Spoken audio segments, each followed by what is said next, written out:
magpakababa.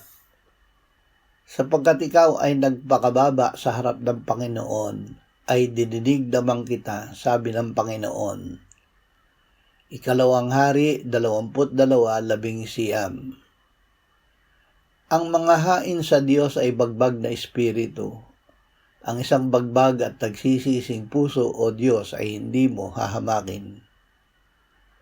Ang taong ito ang titingnan ko, siyang dukha at may pagsisising espiritu at nanginginig sa aking salita. Magpakababa kayo sa paningin ng Panginoon at itataas niya kayo.